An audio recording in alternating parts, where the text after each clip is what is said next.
How many pizzas you guys selling here a day? On weekends, close to 300. Wow. We do anywhere from like 125 to 175 on the weekdays usually. That's great. Yeah. Today I was in Boston and we are with Connor, and he started as a pop-up, turned that into a tiny spot in the Cambridge Side Galleria Mall, and he's doing a food court pizza. Now, this isn't just any food court pizza when you think of that. He's doing a Neapolitan-ish style pizza, sourdough, taking really good care of the dough, making a really high-end product inside of a mall. But he didn't start that way. He started as pop-ups, did that for a few years. He's been infatuated with pizza since he's 7 years old. And he's going to tell us a little bit about the story, how he got started, and what it's like to operate a pizzeria inside of a mall in 2025.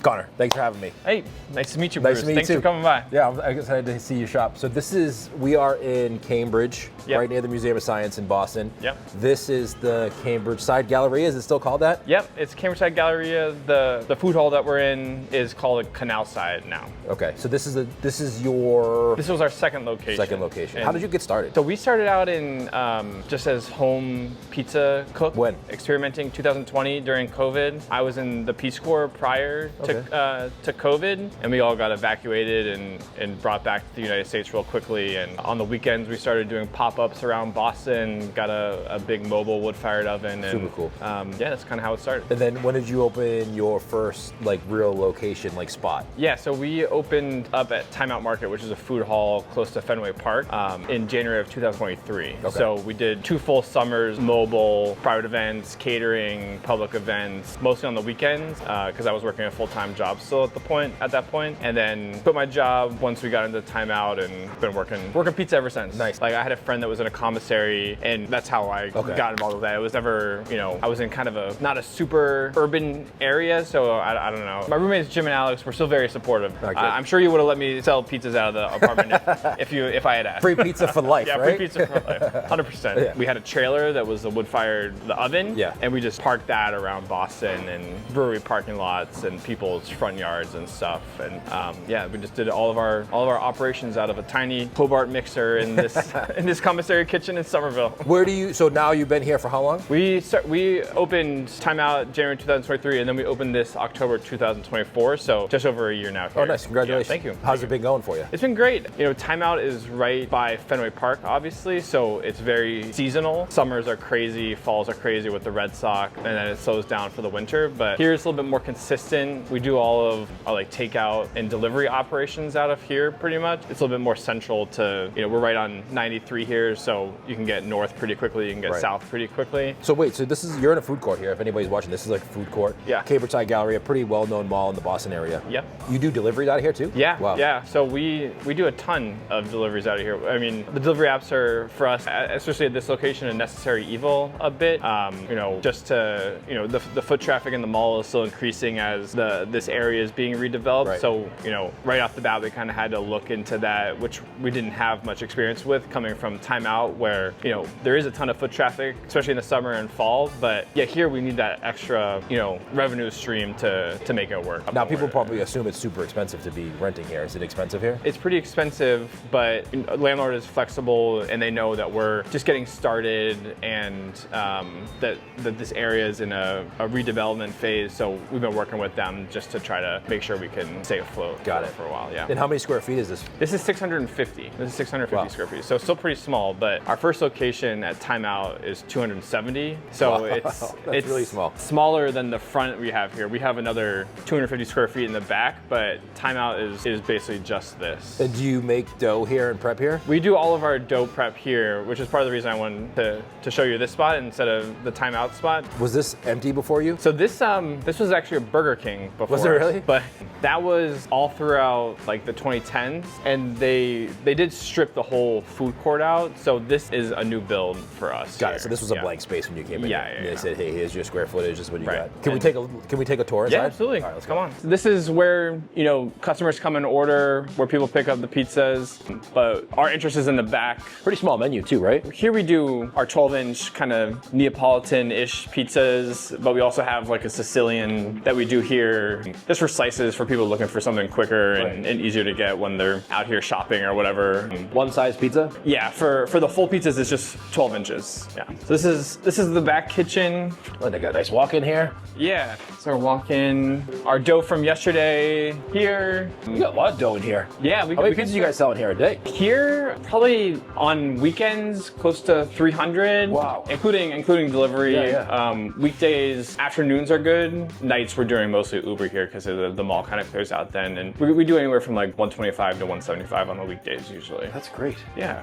That's a good amount. Yeah. Was it a 12-inch pizza or a 10-inch pizza? They're 12 inches. Okay. I'll show you, but it's actually a rotating oven. Okay. So we can staff pretty, we don't have a huge team, anywhere from 3 to 4 people on it at any time. Also, you'll see it's pretty cramped back there, but yeah, this is where we do all of our dough here. So this is the dough we made this morning. It's bulk fermenting right now. We do this 5 or 6 days a week, depending on how busy the week is. But all sourdough, all naturally leavened, mix of whole wheat and King Arthur. This is my favorite thing of all time. It's made my life so much easier coming from the commissary where I was like doing tiny batches of dough to get it in the mixer and doing it by hand and stuff. So this is my baby right here. The Stella. Yeah. This is a nice mixer. Coming from what the pizzas that we were making at the commissary to the pizzas we're making now, I think this does make a pretty big difference for us. It adds more strength. We can do higher percentage doughs, higher hydration doughs. We'll put it on high for 2 or 3 minutes at the end, so it builds some strength. And then with the folds, we can get up to 68%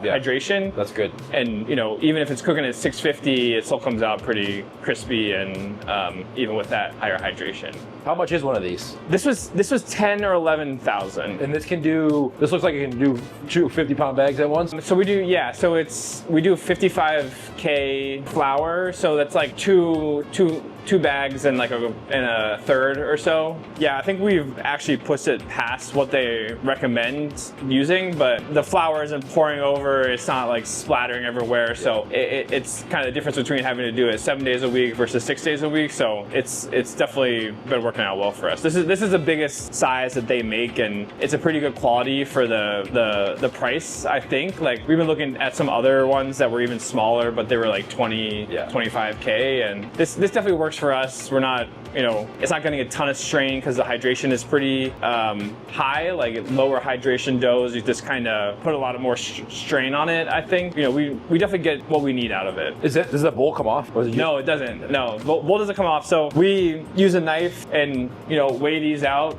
And then we can't take this out, and even if we did, it would probably be a pain in the ass. This is pretty heavy, so we slice it out and throw it in here, 2 or 3 folds, depending on hydration for that day, and it bulk ferments for 4.5 hours, and then we'll start cutting it at 12:31ish. And then you put it in the cool. So it stays out till you cut it. It stays out. Yeah, we don't cold ferment it in bulk. We cut it. We divide it and cut it for 4.5 hours after it's done, and then it ferments, or it rests out here for 3 or 4 hours, and then goes into the fridge for the night. Okay. Yeah. It's pretty good size. Like it's only it's small 650 square feet, but laid out pretty well. We've laid it out so that we have. This is kind of obviously in the middle. How big is this? Is this 8 by? It's 8 by 8. 8 by 8. Okay. Yeah, but we get it. I mean, sometimes like if we're having a Red Sox weekend and we know that it's gonna be busy here, it does get pretty cramped in there with dough, but we're just moving it. We're just constantly trying to move it, the day that we make it to the other location, so that we're never getting too clogged up here.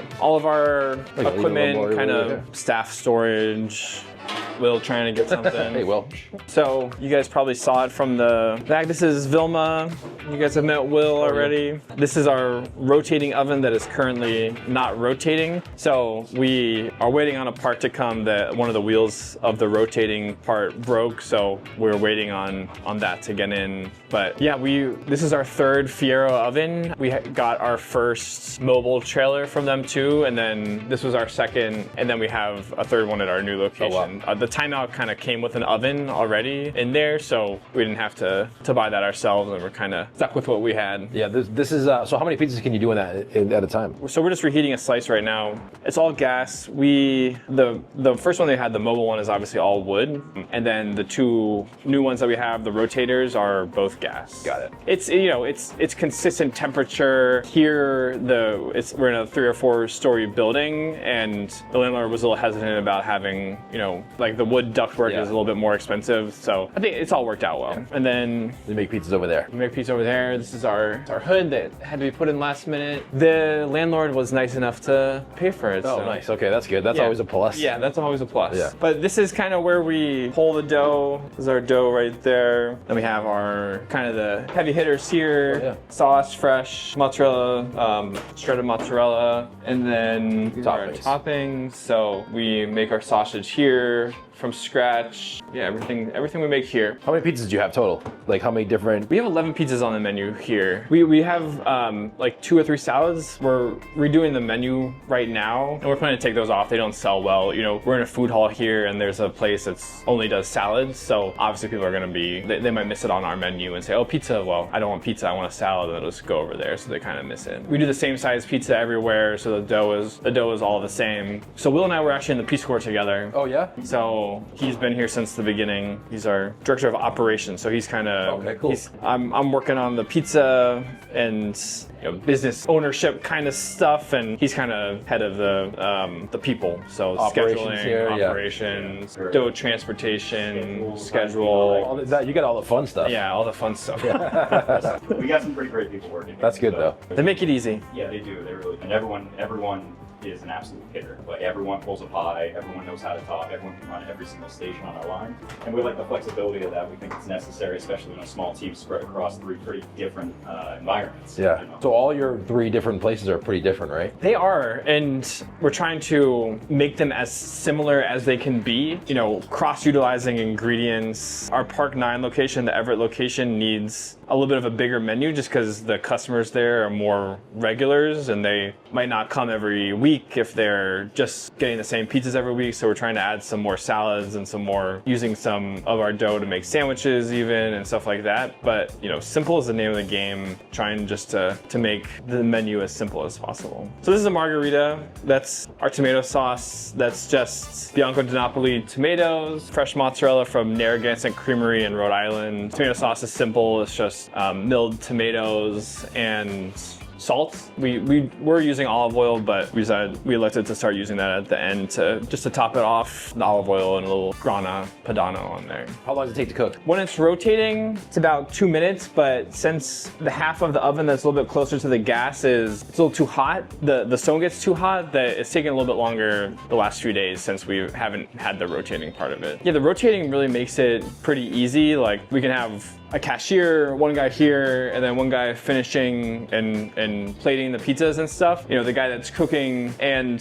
topping and kind of organizing can, put one in there and not have to worry about twirling it or spinning it that much. They can kind of focus on getting the pizzas out the door. It comes out perfectly even, and not one side is burning or anything when it's rotating. I'm like thinking about it while we're here, because we're here on it's like obviously Wednesday morning, right before you open, and I'm thinking about like, oh my God, what is a Friday night? 300 pizzas here on a Friday night. It must be, so you have one guy here, 1 or 2 guys there, one person over there. Yeah, we have usually one person topping. They kind of split this station a little bit. So if we get like a 10 pizza order or something on Uber Eats, this guy will just top, and then the guy cooking the pizzas will come over and help with the toppings while they're cooking in there, and then the cashier can kind of work between. So 3 or 4 people works well, especially when the oven is working and spitting properly, because that kind of takes one job away. So 4 people max working here. Yeah, 4 people max. That's not bad. You know, this is probably 200 square feet back here. Not many more people could even fit back here. The most you could probably do is 1, 2, 3, maybe 5 or 6, right? Tops. You'd be tight. You wouldn't be able to move it all. More stores? Like you guys plan on? Is that the goal? Yeah, that's the goal. We found that we do best with kids and we do best with families. So we want to kind of refocus our efforts out into the suburbs a little bit. We're kind of all in urban areas right now. Fenway, Cambridge, Everett is a little bit bit in between, but we start pushing out a little bit more. Larger market that we're doing well with is out there, and changing up the style a little bit of the pizzas to offer what we're doing, but also some larger format pizzas as well. You know, continuing to focus on the takeout operations, delivery operations, and keeping the square footage pretty small. Everyone that's coming here, for the most part, are commuters coming in, you know, daily, but we really like the idea of integrating into a community, getting to know the community a little bit more, you know, having regulars that are living around the area. You know, we were both Peace Corps volunteers before this, so that sense of community is pretty important to us. Anything you've learned here over the year that you wish you would have done differently, or any advice for anybody out there? I would definitely say start with a good staff. Like, that has been the most essential thing for us here. And now that we've grown from 1 to 3, like, I was there every day kind of micromanaging, but going from 1 to 3, you have to learn to rely on your staff more. Just having a good staff has made having these 3 spots so much easier. Not having to worry, not having to micromanage, having the systems in place so that they know what they're doing every day. Definitely been a learning curve going from 1 to 3, but I think after the first year, we're finally getting into the groove of not having to, being able to trust them, being able to Let go a little bit. It's still hard, obviously, but with a good staff, and a lot of our employees have been with us since our first day at Timeout 2.5 years ago. So, and just learning how to take a step back and let them do their thing has been hard, but also really rewarding, I'd say. I'm gonna try this one out. So this is the cheese, please. Cheese on there, rosemary, and then on the back, look at that nice char. That's a good flavor. The gorgonzola gives it a little bit of a blue cheesy flavor. Tiny bit of sweetness with the truffle hot honey, but they don't do a lot. They don't do it overly. They don't overkill it. Just one more to even it out. All right, what's this one? This one's This is a Hot Johnny. This is the Hot Johnny right here. This one's got pepperoni, a mozzarella, and then Mike's hot honey on the top. Yeah, so this one just came out of the oven. Not often we eat hot pizza. We go on these pizza shows, we record these videos, and we end up eating cold pizza, not because of anything other than the fact that we have to record everything for B-roll. So we very rarely get to eat like a nice hot pizza out of the oven, because even the pizza comes right out, it looks great. You want to capture that moment on video before it just came out of the oven. I like that one. I like that they put hot honey on it, but not a ton. Very subtle. You get a little spiciness in the back from the hot honey, but the tomato sauce, clean too. All they do is crush tomatoes and sea salt. I think that's the perfect way to go with sauce, especially if you're using a high quality tomato. You don't want to do too much to it. You want to let the tomato be the tomato. They do a good job. Thank you so much for tuning into the Pizzeria episode. Don't forget to hit like, hit subscribe, and leave a comment below where you're watching this from. As always, we like to see where everybody's watching this from. And if you want to be featured on a future episode of the Pizzeria Insider Series presented by Slice, then you need to leave a comment below this video and tell us where you're watching this from, or if you just enjoyed this content in general. As always, I appreciate you watching, and we'll see you back here next time on the next Pizzeria Insider episode.